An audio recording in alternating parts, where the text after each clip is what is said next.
¿Cómo andás, Juan? Bueno, bienvenido a la cassette en este especial. Lucas Pérez te saluda, muchas gracias por el tiempo. Hola Lucas, ¿cómo estás? Buenas tardes, ¿todo bien? Todo bien, por suerte. Me imagino que en el lugar de trabajo te agarré en este momento. Sí, sí, estamos desde el 9 de marzo, la verdad que trabajando bastante y prácticamente sin horario por ahora. Eso te quería preguntar como primera consulta. ¿Cómo es tu día, Juan? ¿Cómo arranca? ¿Cómo termina? Es un día muy largo, me imagino que de por sí ya lo es y debe ser estresante, de mucho laburo. Pero contame más o menos cómo es un día de Juan. Bueno, el día arranca muy temprano, este, a veces sin horario porque estamos recibiendo micros de gente que viene repatriada del exterior, así que quizás a veces a las 4, 5, 6 de la mañana ingresa algún micro y bueno, ya ahí como que el día ya comienza. Y después la rutina diaria, con un montón de cosas que hay que evaluar, la gente de los hoteles, diferentes operativos, más todos los problemas que van surgiendo con los accidentes en vía pública, bueno, un montón de respuestas que hay que dar, y más aún en este momento, digamos, horario de finalización del día no hay. Y después continúa con el teléfono. Me imagino. ¿Y cómo es estar trabajando en esto que contás vos, de estar en la primera línea de lo que estamos viviendo todo el mundo, ¿no? El coronavirus. ¿Cómo es vivirlo en tu casa también? ¿Tenés familia? Me imagino que tenés hijos. Ahí vi a alguno que se está conectando, así que también le mandamos un saludo. ¿Cómo es llevarla por ahí? Porque debe ser un desafío también. Sí, bueno, se hace bastante difícil. Uno sabe que tiene que estar preparado para esto, tiene que trabajar, tiene que dar respuesta, pero por otro lado tenemos que cuidar a la familia, ¿sí? Mi esposa es médica también, así que obviamente está expuesta a su riesgo.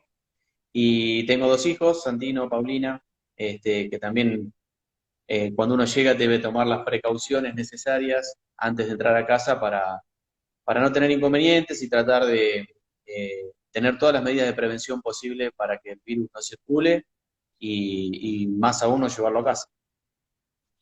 Vamos a hablar un poco de Mar del Plata, Juan. Hoy escuchaba un poco a Viviana Bernabé, quien es la secretaria de Salud, y daba buenos síntomas, ¿no? De lo que está sucediendo. Tenemos 17 contagios, no hay circulación en la ciudad. Y yo quería preguntarte un poco eso. Si bien hay una cierta mirada positiva al respecto, hay que ser cautos en este sentido también. Sí, en realidad, reitero, esto empezó el 9 de marzo. Hasta ahora hemos tenido ya prácticamente en 2 meses que está declarada la pandemia, hemos tenido solamente 17 casos en Mar del Plata, de los cuales, bueno, lamentablemente dos fallecieron. Uno continúa en buen estado de salud, pero a la espera de que sus resultados de los test sean negativos, y el resto de los 14 restantes han sido recuperados. Un par de casos sospechosos que van cambiando momento a momento, pero la situación es sumamente controlada, los números son positivos, la curva no solamente está aplanada, sino que en Mar del Plata, por suerte, tenemos hoy por hoy una curva negativa, ¿sí? Pero como bien decís, esto invita a seguir manteniendo las mismas condiciones, todas las medidas de prevención que se han tomado en forma muy temprana, justamente para poder mantener esta curva de esa manera y no tener sobresaltos en 15, 20 días, un mes, que justamente es eso, ¿no? La gran incertidumbre que tenemos todos es de prepararnos para algo que no sabemos si en algún momento va a llegar, si va a llegar y en qué medida lo va a hacer. Entonces, el desafío es día a día, seguir manteniendo las mismas condiciones para que esto no nos pueda, por lo menos no nos sorprenda. Estamos hablando con Juan Di Mateo, quien es director del SAME. Y Juan, te quería consultar en relación a esto que hablabas un poco, ¿no? De cómo ves la situación de Argentina en relación al mundo, en relación a los países de Latinoamérica también, en cómo lo pudo controlar el virus o no. ¿Cómo estás viendo en relación país a la Argentina comparándola por ahí con Latinoamérica? Sí, yo creo que de los principales países de Latinoamérica son Argentina, en ese sentido está muy bien posicionado. Se han tomado medidas como se tomaron aquí en Mar del Plata desde el punto de vista del gobierno nacional y provincial en forma muy precoz, y creo que los resultados se están viendo. Hubo mucha conciencia de la gente y salvo, bueno, la Ciudad Autónoma de Buenos Aires, parte de Santa Fe, Ushuaia, o sea, casos así muy puntuales donde hay circulación viral, en el resto del país la situación está más que controlada. No así como Y en otros cómo ves? países, como por ejemplo Chile, Brasil, Sí. donde el número de infectados y de muertes lamentablemente ha sido francamente superior. Y cuando hablamos de picos, ¿no? Esto del pico de la curva, de ralentizar un poco la curva, de encontrar tal vez una meseta, yo quería consultarte de esto también. Brasil hoy, por ejemplo, la capacidad se habla de que puede llegar a tener una capacidad de carga sanitaria que pueda llegar a verse, digamos, con el pico muy alto y no tener esa capacidad necesaria para cubrir a la gente.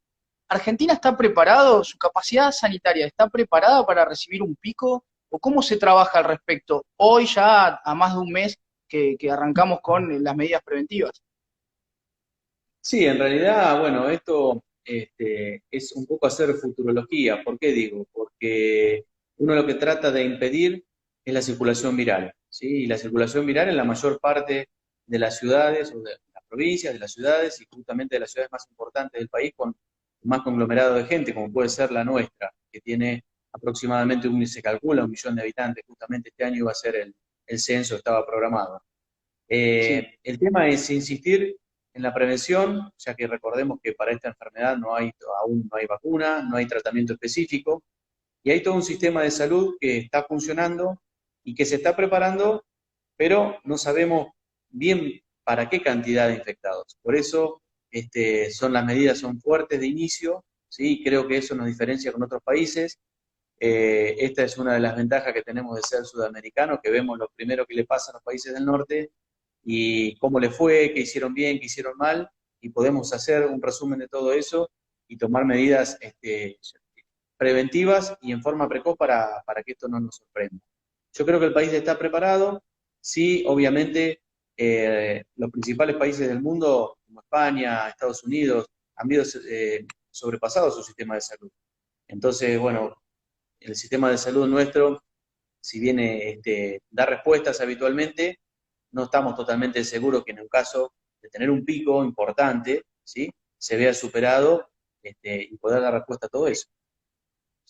Vos sabés que hablabas un poco de esto del sistema sanitario y me ponía a pensar un poco porque leí alguna estadística por ahí que el 10% de las personas que trabajan, digamos, en los hospitales, el personal médico, es en los países donde más se ha viralizado este virus, ha tenido un 10% digamos, de profundización al respecto en la sociedad, en el sistema sanitario.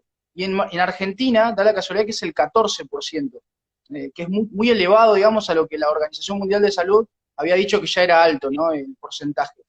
¿Cómo se toma esto? ¿Por qué tantos casos en el sistema sanitario de que haya infección en esto, ¿no? En los hospitales mismos? ¿Es porque no tienen equipamiento? ¿Porque no están, digamos, las medidas preventivas? ¿No hay un protocolo?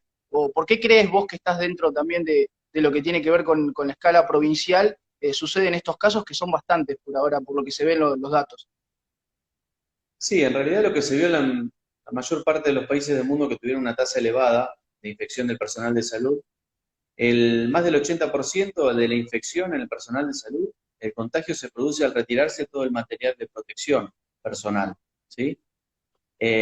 Nosotros estamos desde el punto de vista del municipio realizando diferentes capacitaciones. De hecho, mañana tenemos a las 12 del mediodía con todo el personal del SAMI nuevamente para hacer hincapié en todas estas medidas que hay que tomar para el uso correcto de las medidas de protección.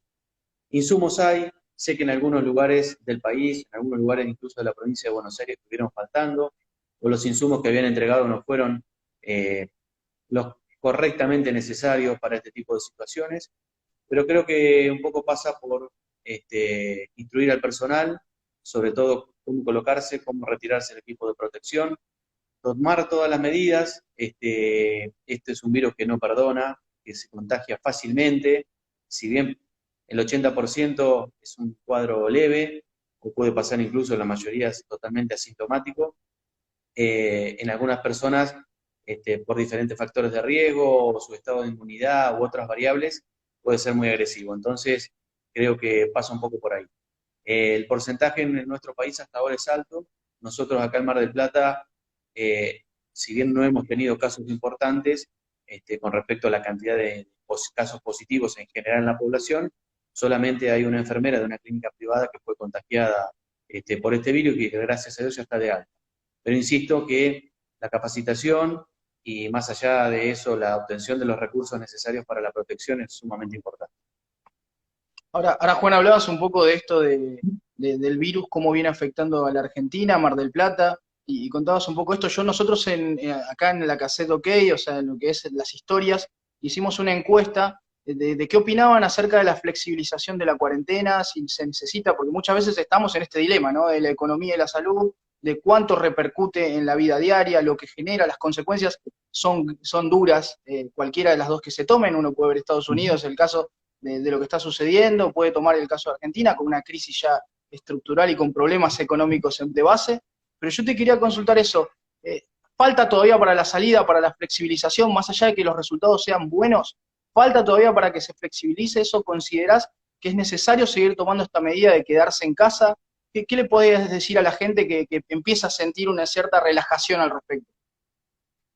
Sí, en realidad, bueno, es un delicado equilibrio el que hay que mantener entre lo que se necesita desde el punto de vista sanitario, que si pensamos solamente en eso, habría que mantenerla quizás hasta fines de junio, acordar una fecha, acordar un ejemplo. Pero también somos conscientes que hay que ir manteniendo un equilibrio entre el resto de los sectores intervinientes, sobre todo el sector económico, ¿no? Hay gente que trabaja al día, que vive al día, hay un montón de empresas y de rubros que están paralizados y que seguramente en el transcurso de la semana que viene, luego de establecer un montón de protocolos que se están elaborando desde la Secretaría de Salud, conjuntamente con producción y el resto de las áreas del municipio, se van a ir levantando poco a poco. Esto tiene que ser gradual, organizado, ¿sí? Insisto, protocolizado, valga la redundancia, para que justamente no se vuelque a las calles rápidamente cientos de miles de personas que hagan que este virus pueda llegar a circular. Lo que creo que se va a mantener, y me parece que esto desde el punto de vista sanitario es muy importante, son los retenes este, que impiden el ingreso a la ciudad, salvo de la gente que es repatriada, de la gente que se ha quedado varada en otro lugar del país, o de la gente que viene a transportar sustancias alimenticias o viene a trabajar a la ciudad, pero que lo hace en forma muy controlada y con permisos otorgados por el municipio. Yo creo que un poco la clave está ahí. Estamos seguros que el virus no está circulando en la ciudad y uno de los motivos por los cuales no es así es por todas las medidas que se han tomado, pero sobre todo por restringir los ingresos ilimitados a la ciudad. Cuando hablas de personas que vienen repatriadas a la ciudad, ¿hay un número ya específico? ¿Se sabe cuánto falta que lleguen? Bueno, eso lamentablemente no tenemos una idea de que la próxima semana estarían llegando alrededor de 1.500 personas al país, ¿sí?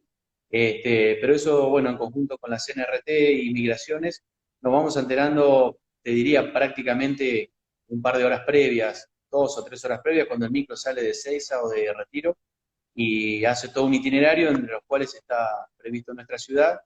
Y una vez que llega a la ciudad, ahí sí armamos el protocolo y nos enteramos cuántas personas son de Mar del Plata. Todas esas personas que llegan repatriadas están siendo ubicadas. Hoy tenemos 3 hoteles abiertos.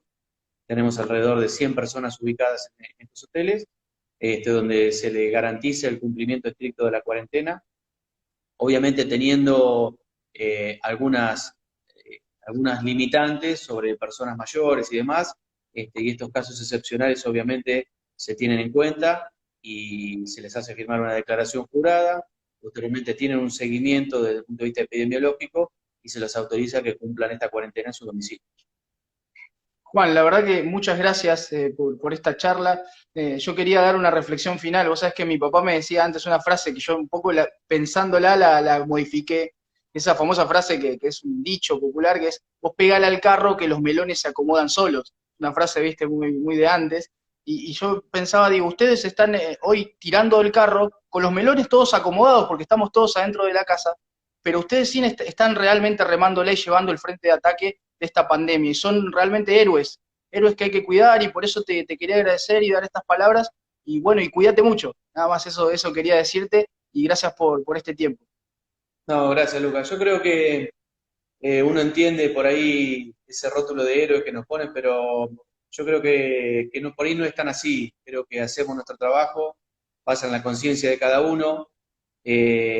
Me parece que justamente en estas situaciones, más los que nos dedicamos a la emergencia y estar en la primera línea de atención, esos son los momentos que uno que más tiene que responder. De todos modos, bueno, yo soy la cara visible de un grupo de 150 personas que están trabajando, te diría, las 24 horas, que le ponen mucha garra a lo que hacen, que le ponen mucha responsabilidad. Todos tienen familia, todos se tienen que cuidar, pero creo que, bueno, las cosas se están haciendo bien, se están haciendo organizadas. Nosotros la primera reunión con respecto a esto la tuvimos el 14 de febrero, cuando nos pusimos a pensar qué pasaba si llegaba algún buque del extranjero con algún tripulante. Y hoy estamos hablando Sí. que el virus, bueno, esto después se declaró la pandemia y pasó todo lo que pasó.